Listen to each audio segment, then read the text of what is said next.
नमस्कार प्यारे छात्रों, मैं चुन्नीलाल सैनी आज की क्लास में आपका स्वागत करता हूं।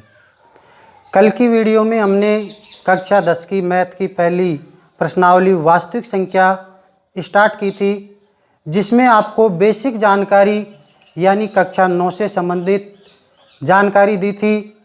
आज हम पढ़ेंगे यूक्लिड विभाजन प्रेमिका।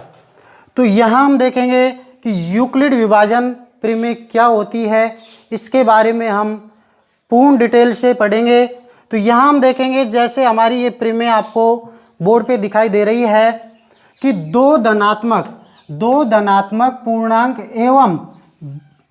पूर्णांक ए एवं बी दिए रहने पर ऐसी अद्वितीय पूर्ण संख्या क्यू और आर विद्वान है कि ए बराबर बी क्यू प्लस आर, और इधर हमने देखा 0 छोटा या बराबर होगा आर के और आर छोटा होगा किससे, बी से।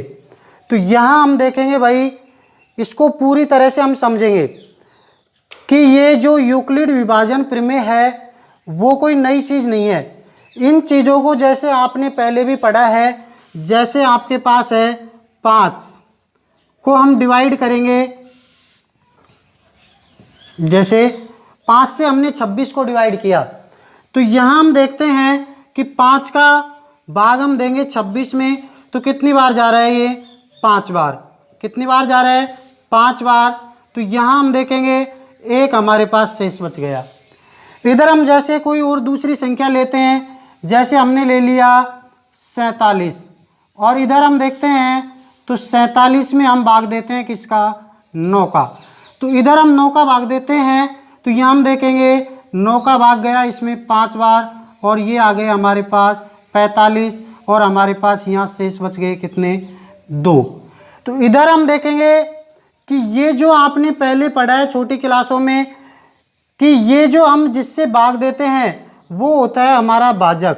जिससे हम भाग देते हैं वो होता है क्या, भाजक।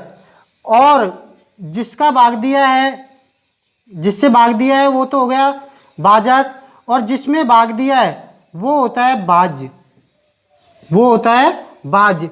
और कितनी बार भाग गया है वो होता है भागफल, वो होता है भागफल। इधर हमारे जो नीचे शेष बचा है ये होता है शेषफल, ये होता है शेषफल।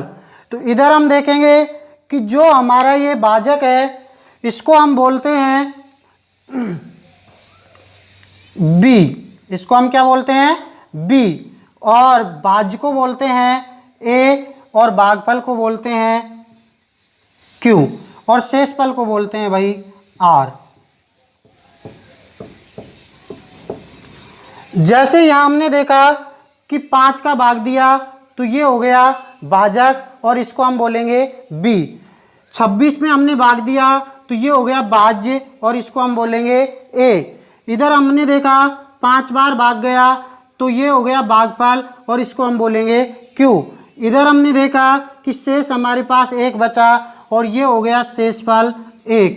इसी तरह से हम देखेंगे कि ए जिसमें हमने भाग दिया है ए बराबर, अब इधर हम देखेंगे तो ये किसका भाग दिया है, बी का, बी का भाग दिया है।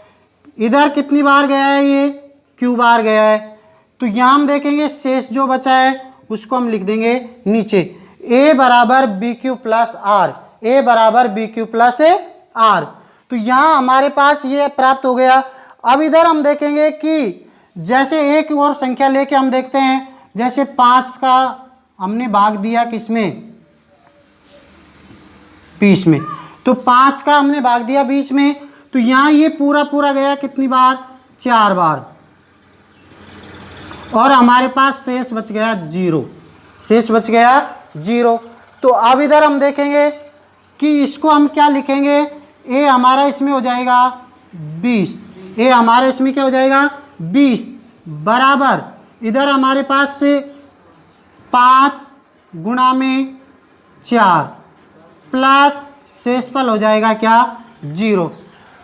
अब दूसरी कंडीशन में हम देखेंगे कि जैसे यहाँ हमने पढ़ा था कि दो धनात्मक पूर्णांक ए एवं बी, तो दो धनात्मक पूर्णांक जैसे यहाँ एक 20 हो गया, यहाँ 5 हो गया। जैसे यहाँ एक 47 हो गया, यहाँ 9 हो गया। इधर हमने देखा 20 हो गया, ये 5 हो गया।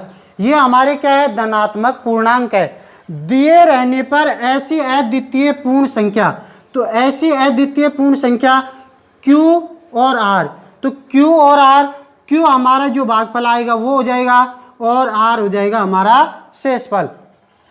तो इधर हम देखेंगे भाई कि दूसरी कंडीशन, यानी पहली कंडीशन को हमने फॉलो कर लिया, A बराबर BQ प्लस R, यानी A 20 माना और इधर हमने देखा B को 5 माना और Q को माना 4 और प्लस में शेष क्या आ गया, 0। इसी तरह हम किसी से भी लागू कर सकते हैं। जैसे इसमें हम देखेंगे तो A बराबर हो जाएगा कितना, 26 बराबर B कितना हो जाएगा हमारा 5 गुणा में Q कितना हो जाएगा 5 प्लस R कितना हो जाएगा 1। इस तरह से ये हमारी पहली कंडीशन लागू होती है।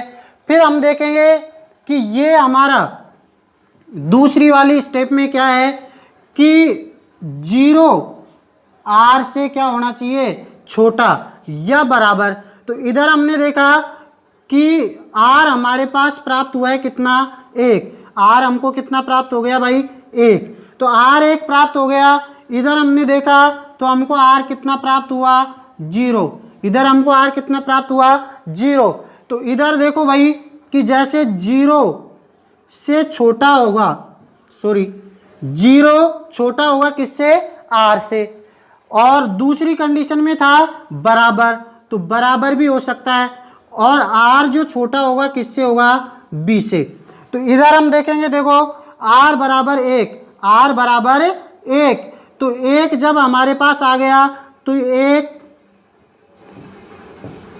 1 से छोटा हो गया 0। और इधर हमारे पास B क्या था, 5, तो B 5 था, तो 5 से छोटा हो गया 1, 5 से छोटा हो गया 1 और 1 से छोटा हो गया 0। अब इधर हम देखेंगे दूसरी कंडीशन में R बराबर हमारे पास क्या आ रहा है, 0 आ रहा है। R बराबर हमारे पास क्या आ रहा है, 0 आ रहा है। तो R बराबर 0 आ रहा है, तो यहाँ हम देखेंगे कि R 0 है, तो 0 बराबर होगा R के। और R छोटा होगा किससे, B से। तो B कितना है हमारे इसमें, 5। B कितना है हमारे इसमें, 5। अब यहाँ हम देखो R की जगह 0 भी लिख सकते हैं, क्योंकि R का मान हमारे पास 0 आया है इसलिए। तो ये आपको समझ में आ गया होगा कि A बराबर BQ प्लस R, और 0 छोटा होगा या बराबर होगा किसके, R के, और R छोटा होगा किससे, B से। तो ये थी हमारी यूक्लिड विभाजन प्रमेय। तो अब इसमें आपको शायद ही कोई दिक्कत होगी। अब इधर हम देखेंगे कि इसके बाद हमारी यूक्लिड विभाजन प्रमेय के बाद आती है यूक्लिड विभाजन एल्गोरिथम। यूक्लिड विभाजन देखो अब हम देखेंगे यूक्लिड विभाजन एल्गोरिथम।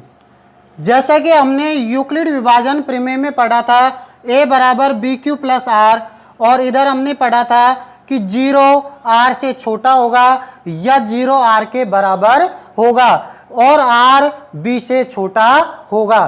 तो यहाँ हम देखेंगे कि जो हमारी यूक्लिड विभाजन एल्गोरिथम है, इसके द्वारा हम HCF ज्ञात कर सकते हैं। हम क्या ज्ञात कर सकते हैं, HCF। तो यहाँ हम देखेंगे HCF का मतलब होता है बेटा हाई कॉमन फैक्टर। HCF का मतलब क्या होता है, हाई कॉमन फैक्टर। यानी हम हिंदी में कहें तो मैं से यानी महत्व समावर्तक। तो इधर हम देखेंगे कि हमें यूक्लिड विभाजन एल्गोरिथम से क्या याद कर सकते हैं, HCF। क्या याद कर सकते हैं, HCF। अब हम देखेंगे कि भाई हमने पहले भी पढ़ा था HCF, तो लेकिन पहले यूक्लिड विभाजन एल्गोरिथम तो लगाया ही नहीं था। तो यहाँ हम देखेंगे भाई कि पहले आपने जो पढ़ा था वो पढ़ा था गुणनखंड विधि से। गुणनखंड विधि से एक दूसरा आपने पढ़ा होगा भाग विधि से। भाग विधि से। तो इधर हम देखेंगे बेटा कि जैसे आपके गुणनखंड विधि से आपने जो HCF पढ़ा था, तो उसमें क्या होता था, जैसे हमें 10 एवं 5 का क्या ज्ञात करना है, HCF ज्ञात करना है।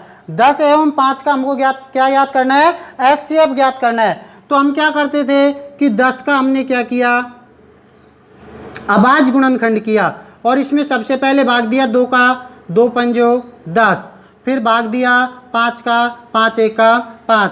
इसी तरह हमने 5 को किया, तो 5 में हम देखते हैं किसी का भी भाग नहीं जा रहा है, तो हम किसका देंगे, 5 का, 5 एकम 5।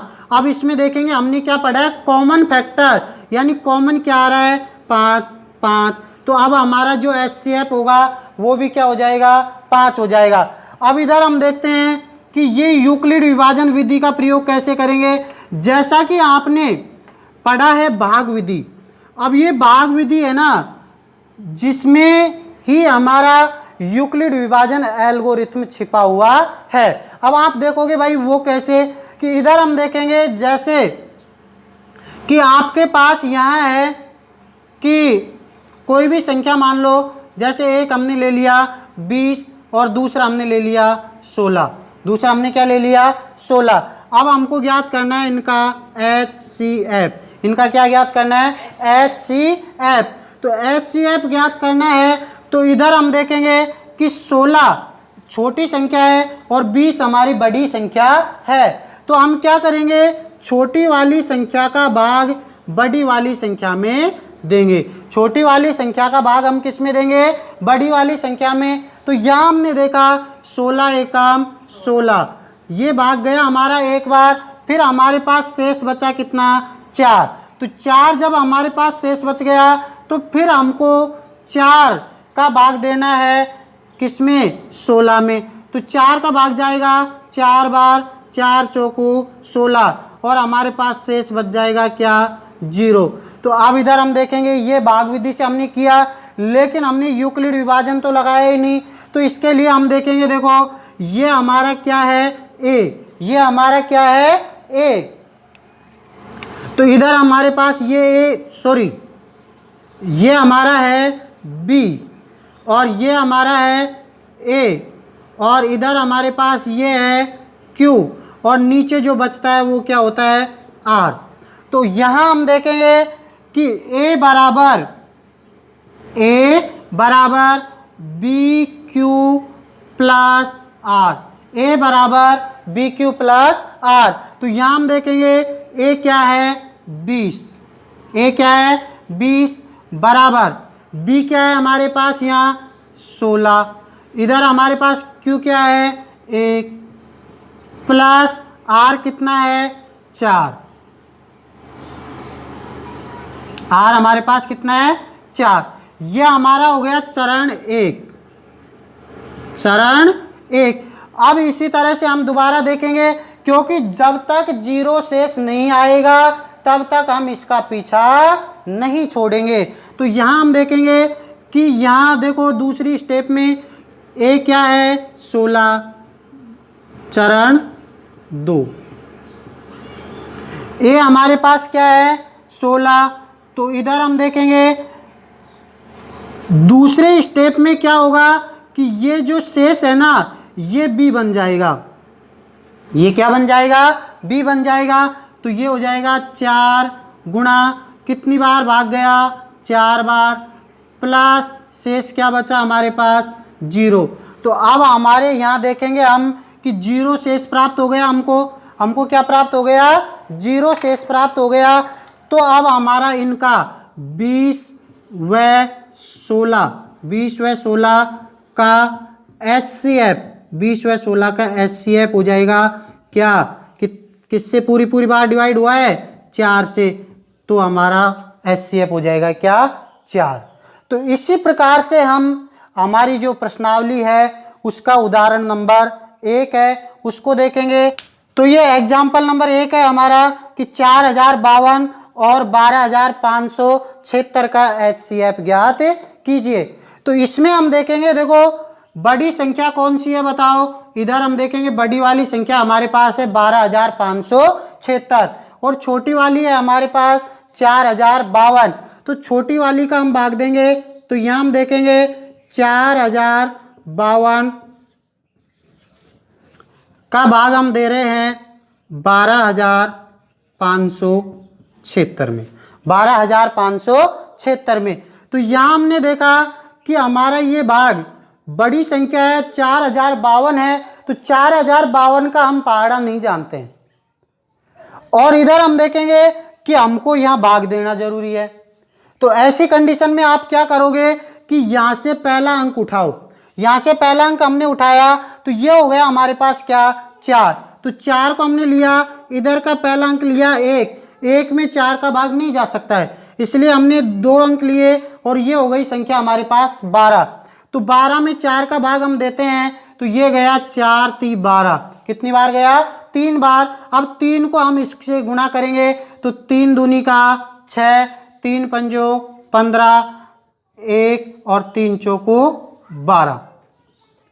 तो यहाँ हम इसको घटाएंगे तो यहाँ हमारे पास बच जाएगा, देखो 6 में से 6 गया 0, 7 में से 5 गया 2, इधर हम देखते हैं तो इधर हमारे पास बच जाएगा 4 और इधर हमारे पास बचेगी 0।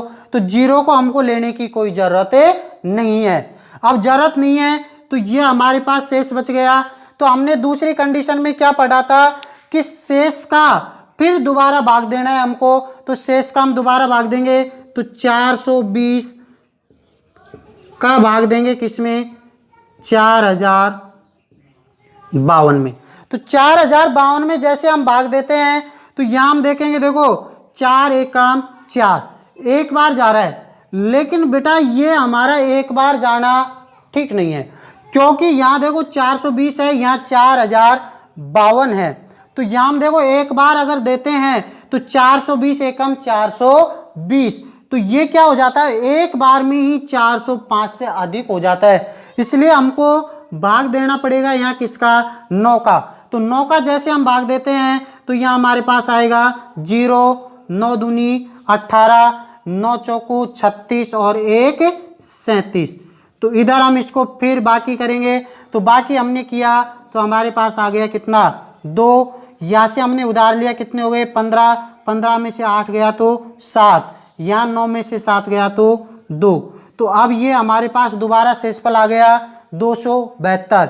फिर यही प्रक्रिया को हम दोबारा दोहराएंगे, तो हम दोबारा दोहराएंगे तो यहाँ हम देखेंगे 272 का भाग देंगे हम किसमें, 420 में। तो 420 में जैसे हम भाग देते हैं तो अब तो हमें सीधा सीधा पता चल रहा है भाग कितनी बार जाएगा, एक बार। भाग कितनी बार जाएगा, एक बार। तो एक बार भाग जाएगा तो ये हो जाएगा 272। तो 272 जैसे हमारे पास आ गया तो इधर हम देखते हैं, इसको घटाएंगे, यहाँ हमारे पास बचा कितना, 8, इधर हमारे पास हो गए थे 11, 11 में से 7 गया तो कितने बचेंगे, 4, और यहाँ हो गया हमारे पास 1। अब फिर हमारे पास शेष 0 नहीं आया है, इसलिए इसी स्टेप को फिर हमें दोहराना पड़ेगा। तो 148 का भाग देंगे हम किसमें, 272 में। 148 का भाग देंगे हम किसमें, 272 में। तो ये भाग भी हमारा कितनी बार जाएगा, एक बार। ये भाग भी हमारा कितनी बार जाएगा, एक बार। तो यहाँ आ गए हमारे पास 148। तो यहाँ हमारे पास कितने आ गए, 148। तो 148, तो अब हम इसको घटाते हैं तो यहाँ हमारे पास बचेगा 4, तो इधर हमारे पास बचा कितना, 2, और यहाँ हमारे पास कितना बचा, 1। तो अब इधर हम देखते हैं तो 124 फिर हमारे पास शेष नहीं बचा है, तो इसलिए हम इधर देखेंगे कि 124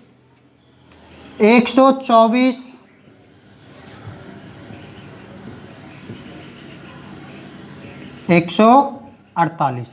तो यहाँ हमारा भाग ये गया एक बार। तो एक बार गया तो हम देखेंगे 124 एकम 124।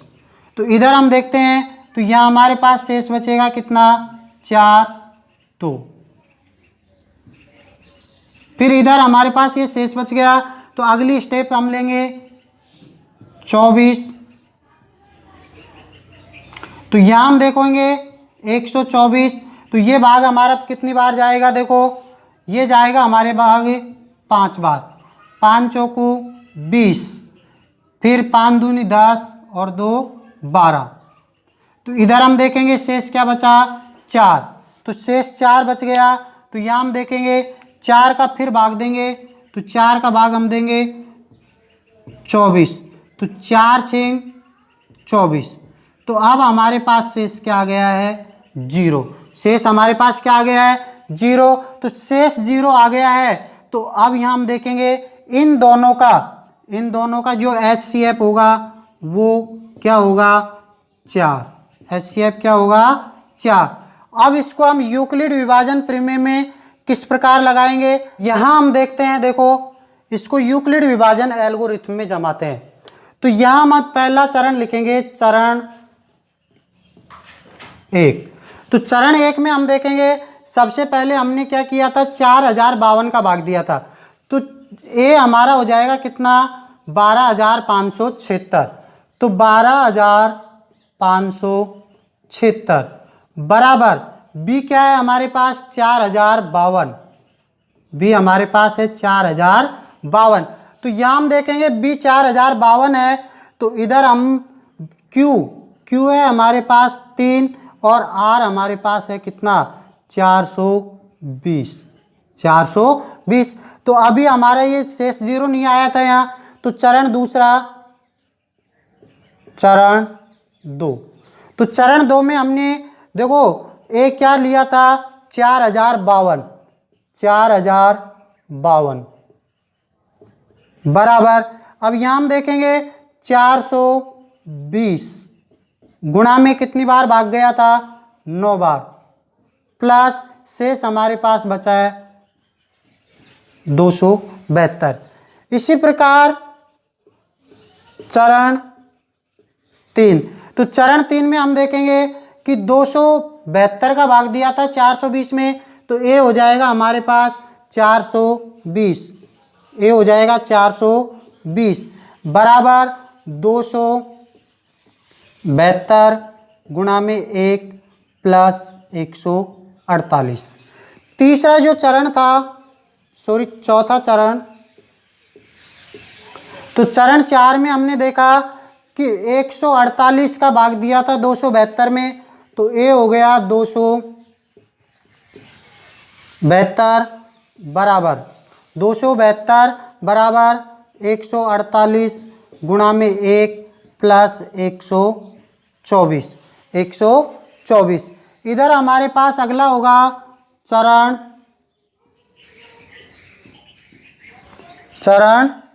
5।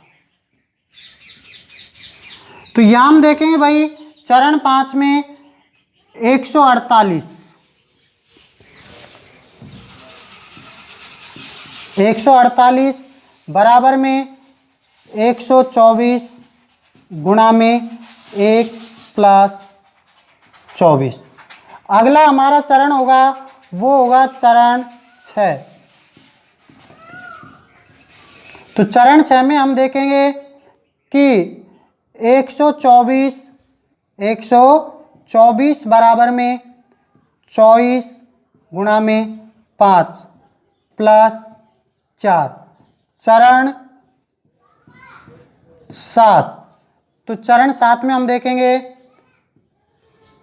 24 बराबर 4 गुणा में 6 प्लस 0। तो यहाँ हम देखेंगे कि हमारे पास यहाँ के क्या आ गया था, शेष 0 आ गया था। तो अतः HCF बराबर में हमारा हो जाएगा 4। तो यहाँ हम देखेंगे बेटा, ये हमने यूक्लिड विभाजन एल्गोरिथम से HCF ज्ञात करना सीखा था। अब इसी प्रकार हम हमारी प्रश्नावली का क्वेश्चन 1 भी करेंगे। और इधर हमने जो पढ़ाया है उसमें हमें उम्मीद है कि आपको पूरी तरह समझ में आया होगा। इसी प्रकार की सभी वीडियो को देखने के लिए आप हमारे चैनल को सब्सक्राइब कर ले, जिससे क्लास 10 की पूरी वीडियो यानी चैप्टर वाइज एक एक उदाहरण सहित आपको प्राप्त होती रहे। और अपने दोस्तों में इस वीडियो को अधिक से अधिक शेयर करें ताकि आपके साथ आपके सभी दोस्तों को पूर्णतः लाभ मिल सके। और हमारे चैनल को सब्सक्राइब करके लाइक जरूर करें। जय हिंद, जय भारत।